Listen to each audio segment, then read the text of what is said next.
E hoje, queria te convidar ao texto de Gálatas, capítulo 4. Hoje o tema é estudo de sua Bíblia.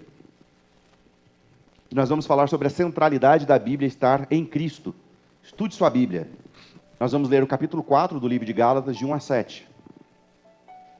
Digo, porém, que enquanto o herdeiro é menor de idade, em nada difere de um escravo, embora seja dono de tudo. No entanto, ele está sujeito a guardiões e administradores, até o tempo determinado por seu pai. Assim também nós, quando éramos menores, estávamos escravizados aos princípios elementares do mundo.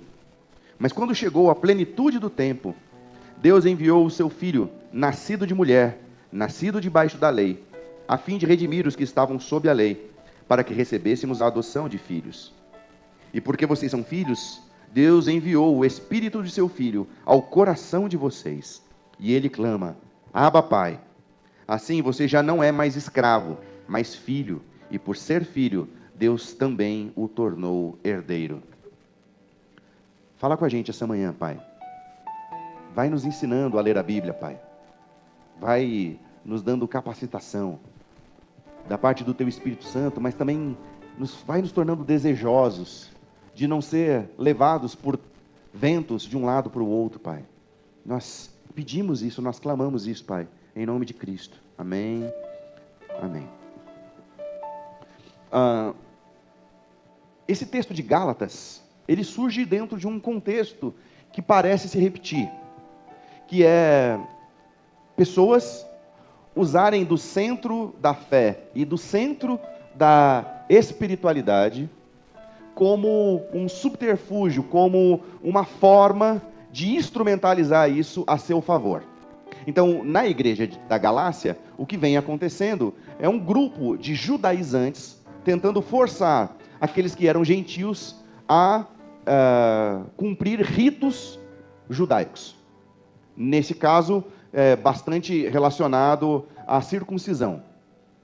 E me parece que essa questão de instrumentalizar a fé para princípios que me façam receber algum tipo de benefício continua até hoje. Então, uma das coisas que me chama muito a atenção nos últimos 8 anos é a instrumentalização da fé em nome da política e em nome da ideologia.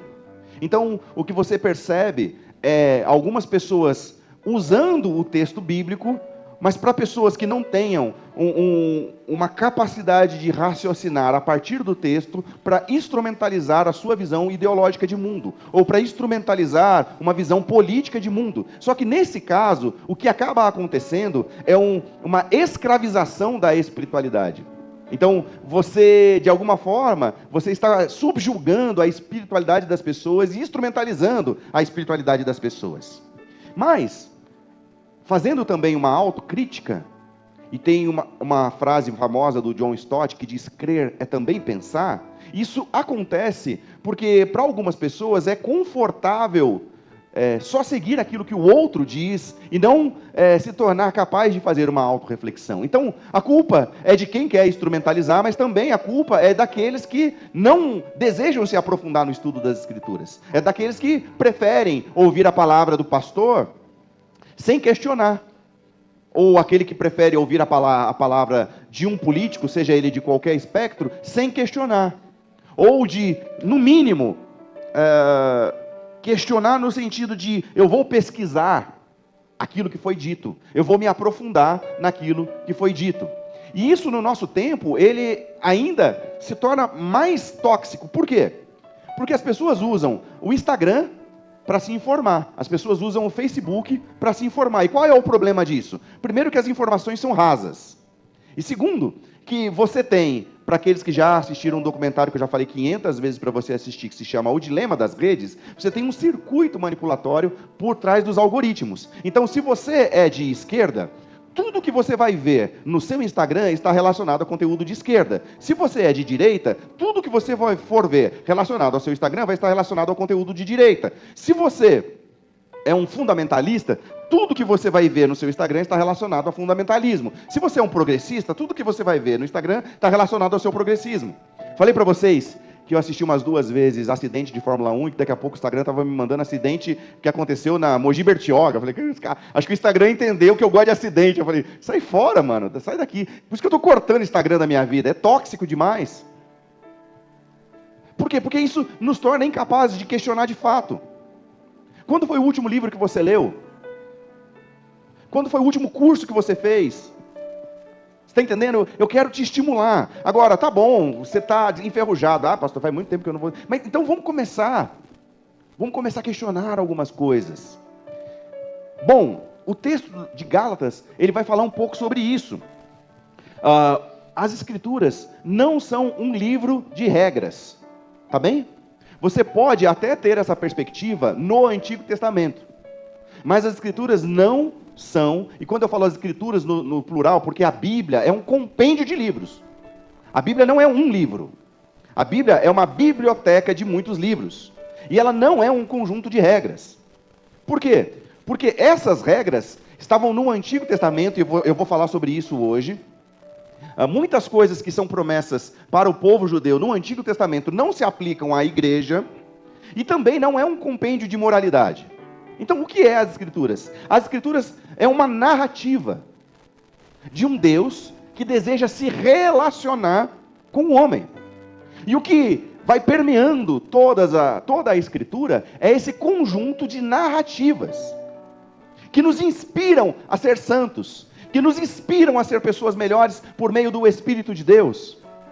Para isso, você que é um cristão, você precisa entender algo que nós chamamos de chave hermenêutica, que é a chave de interpretação. E se você é um cristão, a chave hermenêutica para a interpretação bíblica é o Cristo. Se você é um cristão, a chave de interpretação das Escrituras é o Cristo. Ah, mas porque lá em Israel os caras matavam, decapitavam. Você precisa entender o contexto, mas você precisa ir para o Antigo Testamento e procurar Cristo no Antigo Testamento. Por quê? Porque desde Gênesis capítulo 12, existe uma promessa feita para Abraão. Abraão, sai da sua terra, saia do meio dos seus parentes, saia da casa do seu pai, vai para uma terra que eu vou te mostrar, porque eu vou te fazer a sua descendência mais numerosa do que as estrelas do céu, e em ti serão benditas todas as famílias da terra. E quando isso acontece de fato, gente? Acontece em Atos capítulo 2, o Pentecostes. No Pentecostes, Deus está fazendo convergir em Cristo todas as nacionalidades. E quando isso vai ser pleno? No Apocalipse. Que você vai ver pessoas de todas as tribos, línguas, povos e nações. Então, foi muito interessante a nossa visita ontem, porque algumas coisas, a nossa visita ao Jardim Bíblico ontem, porque algumas coisas que eu já tenho convicção foram reforçadas lá. Por exemplo, Deus está numa revelação progressiva com o homem. Então, você vê, ainda nos tempos de deserto, Deus tratando o homem como se eles fossem uma criança. Então, tudo no deserto é pedagógico. Por exemplo, o maná é pedagógico. O maná é pedagógico dessa nossa capacidade de aguardar em Deus todos os dias.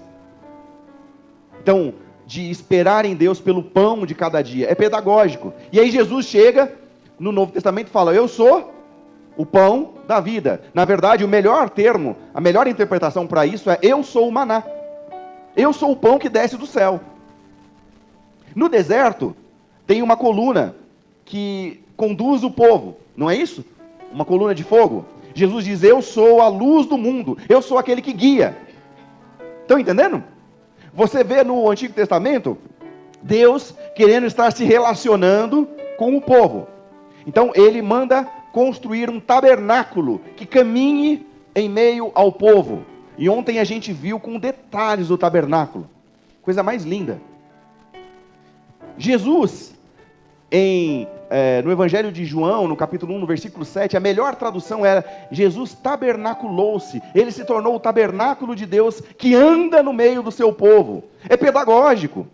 Então você que é um cristão, você precisa aprender a ver o Cristo do Antigo Testamento no Novo Testamento. Ou o Cristo do Novo Testamento no Antigo Testamento. Ok? Por quê? Porque tudo aponta para o Cristo. E se você interpretar o Antigo Testamento sem a chave hermenêutica de Cristo, você vai se tornar um judeu. Mas você é judeu? Você é um cristão. E como cristão você precisa aprender sobre isso. Que a chave de interpretação é o Cristo. Você vê Deus falando para o Abraão: pega o seu filho, o seu único filho Isaque, a quem você ama, e vai no Monte Moriá, porque você vai sacrificar ele a mim. Isaque é um tipo de Cristo. E Deus é personificado naquele que sacrifica o próprio filho. Só que no caso de Isaque, Deus não foi até as últimas consequências. Mas, no caso do Cristo, foi até as últimas consequências. Mas você vê o Cristo no Antigo Testamento. Já falei para vocês, o Abraão recebe 3 anjos, que é a expressão da Trindade. Você vê quanta coisa do Antigo Testamento você pode ver o Cristo. O apóstolo Paulo ensina que Jesus é o primeiro Adão. Vou ler algumas coisas que eu anotei aqui, que eu estou sem ler, então vou ler aqui para ficar mais fácil para vocês. Anota aí, Elô. A Elô, ela já está personificando o meu desejo de papel e caneta. Tem que tirar uma foto, Daniel tira a foto da Elô com ela com papel e caneta e fala assim: venha com papel e caneta para Bia. E por que não é para anotar no celular? Porque você vai anotar no seu celular, aí você vai chegar lá, vai falar: eu vou estudar o que o pastor falou. Aí você vai lá e fala: vou só dar uma olhadinha no Instagram. Aí você ficou 1h30 no Instagram, fala: nossa, esqueci de estudar o que o pastor falou. Então você vai papel e caneta, vamos voltar para a moda antiga, ok? Adão como um tipo de Cristo. Em Romanos capítulo 5, versículo 14. Adão, o qual é a figura daquele que haveria de vir. Enquanto o primeiro Adão caiu, Cristo é o último Adão que nos dá a vida. Por quê? Porque se existem 2 personagens, ou 2 pessoas nas Escrituras que não pecaram, foi o primeiro Adão, que teve a oportunidade de estar sem pecado. Ele pecou, mas antes de pecar ele foi criado sem pecado. E o Cristo que não pecou. Então o Adão caído e o Adão definitivo. O próprio apóstolo Paulo nos ensina isso, 1 Coríntios: enquanto o primeiro Adão caiu, Cristo é o último Adão. Abel, Gênesis capítulo 4, versículo 8.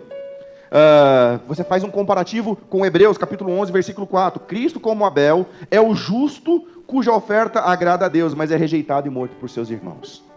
Isaque como um tipo de Cristo, em Gênesis capítulo 22, acabei de explicar para vocês, que ele o pai vai sacrificar o filho. O tabernáculo, já falei para vocês, o verbo se fez carne, tabernaculou-se entre nós, João capítulo 1, 14, eu falei 7, é 14. A coluna de fogo, Jesus diz em João capítulo 8, versículo 12, eu sou a luz do mundo, o maná do deserto. A gente aprender a viver todos os dias, como Êxodo capítulo 16, eu sou o pão da vida, vossos pais comeram o maná no deserto e morreram, eu sou o pão da vida que desceu do céu. A serpente de bronze, ele na conversa com Nicodemos, ele fala que precisa ser levantado, assim como a serpente que espantava a maldição no deserto. Números capítulo 21, versículo 9. Assim como Moisés levantou a serpente no deserto, assim importa que o Filho do Homem seja levantado, na conversa com Nicodemos, João capítulo 3, versículo 14.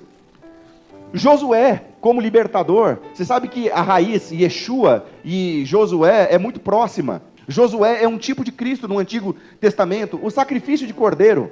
Ontem, nós estávamos lá com um cordeirinho sei lá, de boneco, de plástico. E o cordeirinho com uma cara maior bonitinha assim. E aí, o pastor que nos dava a explicação, ele falava assim: então precisava ser um animal domesticável. Precisa ser um animal daqueles que você convive com a família. E aí, aquele ritual, então você vai lá no propiciatório, e aí junto com o sacerdote, você coloca a mão sobre o cordeiro, fazendo a transmissão do pecado, e você imola aquele cordeiro que era um animalzinho. Na hora, eu pensei na Sophie, minha cachorrinha. E ela parece um cordeirinho mesmo, quem conhece sabe, né? Mas imagina, você convive com o cordeirinho, você está ali com o cordeirinho, e de repente você é obrigado a sacrificar. E você sabe que aquele cordeirinho é inocente, que a culpa do seu pecado recai sobre aquele cordeirinho que é inocente. E aí você vai para o Novo Testamento e você assiste um filme como o do Mel Gibson e você sabe que a culpa daquele sacrifício é sua e que você deveria estar naquele lugar, que é por causa do seu pecado. Você fala: meu Deus, isso precisa constranger o seu coração.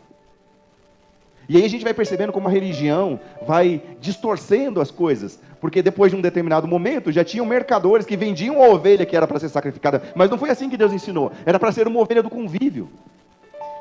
Bom, o cordeiro sem defeito, o sumo sacerdote, hoje nós somos sacerdotes, a porta do templo, e Jesus dizendo: eu sou a porta, João capítulo 10, versículo 9, a entrada para o santuário de Deus. A pedra que eu falei, da estátua de Daniel, qual é a pedra que é lançada sem a mão humana? Quem é a pedra? O apóstolo Pedro fala que Jesus é a pedra angular. E a pedra que destrói os reinos. A pedra é uma tipologia de Jesus. Gente, eu poderia ficar, eu anotei mais aqui, mas só vai dar um cansaço em vocês. Mas, depois disso, e se você for para a célula, eu vou mandar o estudo para a célula, com todos os outros, inclusive, que eu não estou citando agora. Você consegue compreender como a chave hermenêutica, a chave de interpretação do Antigo Testamento, para quem é cristão, é a própria pessoa de Jesus? Consegue entender isso? Então, se você já entender isso, você já vai cair, não vai cair em um monte de cilada mais. Porque alguém vai querer usar um texto fora de contexto para você, e você fala assim, não, mas a chave de interpretação desse texto não é essa. Eu sou um cristão, e eu olho para as Escrituras com o olho de Jesus, com os olhos de Cristo. Então, é assim, no deserto, o povo parece criança. Então, tudo tem cores, tudo tem ritos. Deus fala assim, olha, escreve nos umbrais da porta, escreve essas frases, faz essas festas, e ensina para os filhos dos seus filhos, para quando você estiver fazendo aquela festa, e alguém perguntar, por que dessa festa, você vai poder dizer aos filhos dos seus filhos, olha, porque nesse dia Deus fez isso, isso e isso por nós. Então, no deserto, o povo é criança. Já o povo na terra, ele foi comparado, e eu achei muito interessante essa comparação, à adolescência.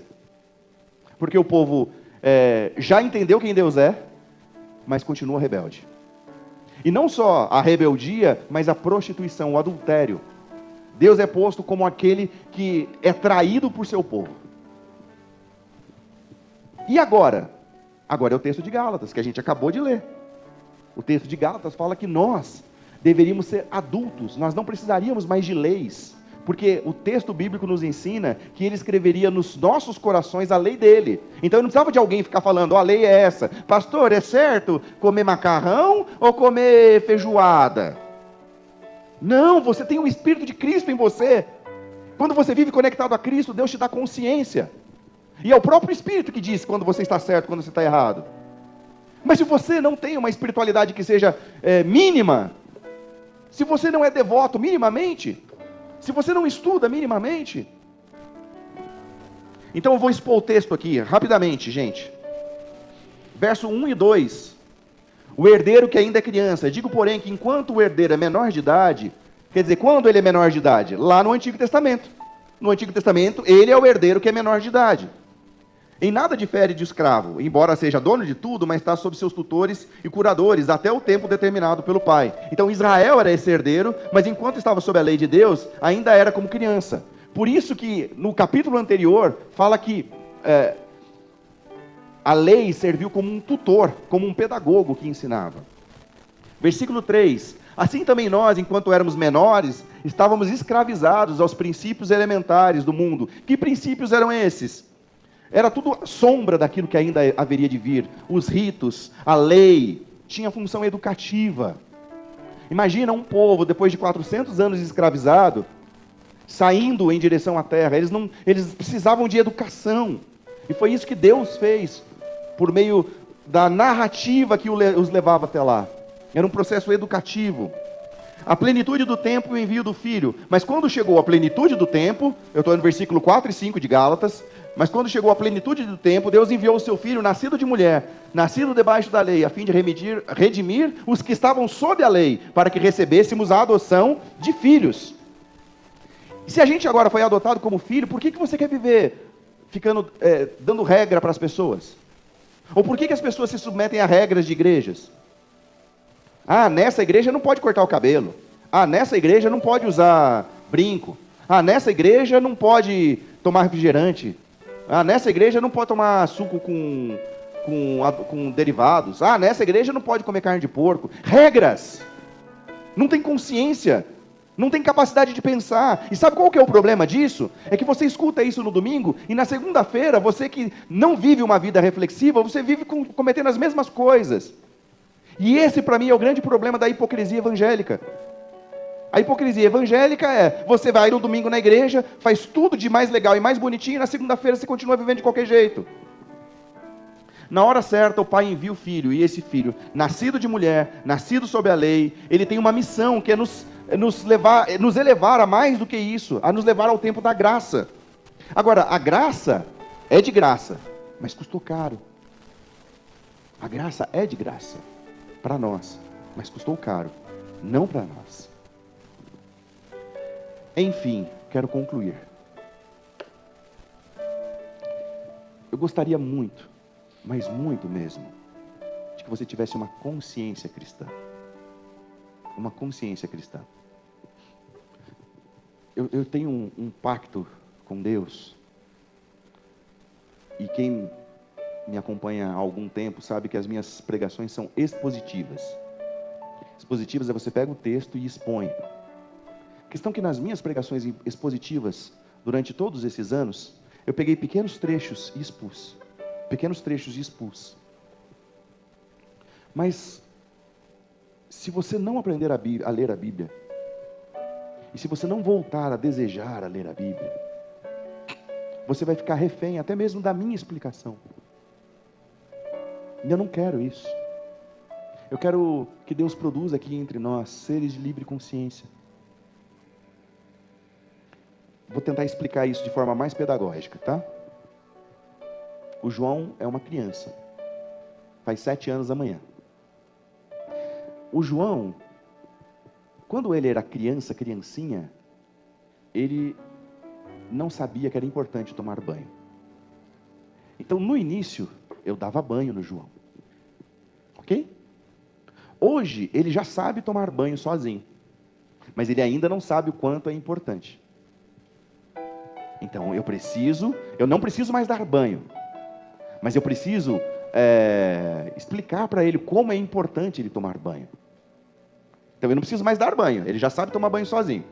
Mas de vez em quando eu bato lá no banheiro e falo, não sei se é feio falar isso, lavou o peru?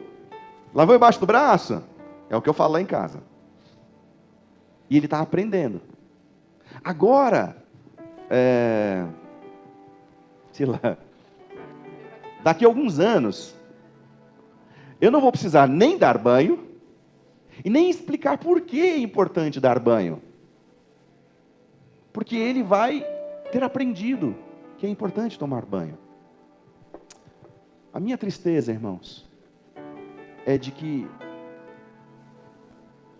a igreja, e aí eu me coloco neste lugar. Eu venho dando banho em muita gente, se é que vocês me entenderam, a metáfora, tá? Eu venho dando banho em muita gente em muito tempo. Alguns, eu ainda falo, já tomou banho? Mas eu quero muito que você aprenda a tomar banho e faça isso com alegria. Porque a gente tem um livro que custou a vida de muitos mártires cristãos. Muita gente morreu por isso. Morreu para que as escrituras chegassem até nós hoje. Não dá para você que se diz cristão pegar um versículo e achar que leu a Bíblia. Ou não dá para você que é cristão não ter o mínimo amor pelas escrituras. E mais do que te incentivar a ler, eu queria muito que você tivesse amor pelas escrituras. Eu cometi muitos erros e também tive muitos acertos. Mas tem uma coisa no meu ministério que eu posso dizer assim, Deus, isso aqui eu sei que eu fui fiel. Porque sempre foi exposição bíblica. Eu nunca cheguei aqui sem ter estudado. Nunca cheguei aqui sem ter amado. Queria muito que você amasse as escrituras. É isso que é o meu maior desejo. Então a gente começou um tempo muito legal, que é o projeto Rabino de Nazaré. Aí a gente já foi visitar o Museu Judaico, foi incrível. Ontem a gente foi no Jardim Bíblico, agora no final do ano a gente vai lá no Museu de Antropologia Bíblica. Está sendo muito legal, muito, muito gostoso esse tempo. Agora eu vou começar a caminhada bíblica a partir de agosto do ano que vem. Vou falar sobre o fim dos tempos também a partir de agosto do ano que vem. Não sejam enganados por qualquer vento de doutrina. E, gente, por mais que seja engraçadinho, para com o negócio do The Power, The Mantos, The Demanded, não sei o que, sabe, para. Eu vou falar por quê. Tem alguém lucrando com isso? Se não é o próprio garoto, e ele é só um garoto, tem pastores que lucram com isso, ou é a própria família. Alguém está lucrando com isso, tá? Isso tem envergonhado o Evangelho de Jesus. Está ficando cada vez mais difícil você falar que é um cristão e ser levado a sério. E acima de tudo, ele que é só um garoto, quando a ficha dele cair, eu espero que ele tenha estrutura psicoemocional. Porque ele é só um garoto. E eu temo muito pela vida dele, sabe? Porque eu fico imaginando o que deve ser você, em todos os lugares, ver alguém falando mal de você, ver em todos os lugares alguém rindo de você.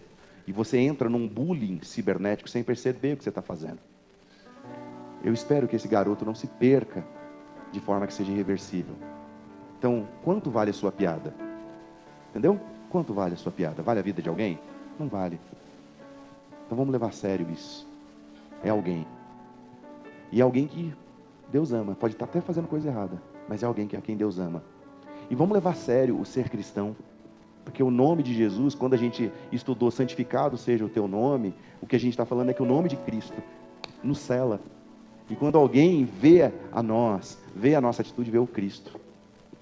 Tá bem? Então, eu já fiz de tudo para você ir para uma célula. Essa semana o estudo da célula vai ser muito legal. Então vai ser isso mais aprofundado. Então, não tenho mais argumentos.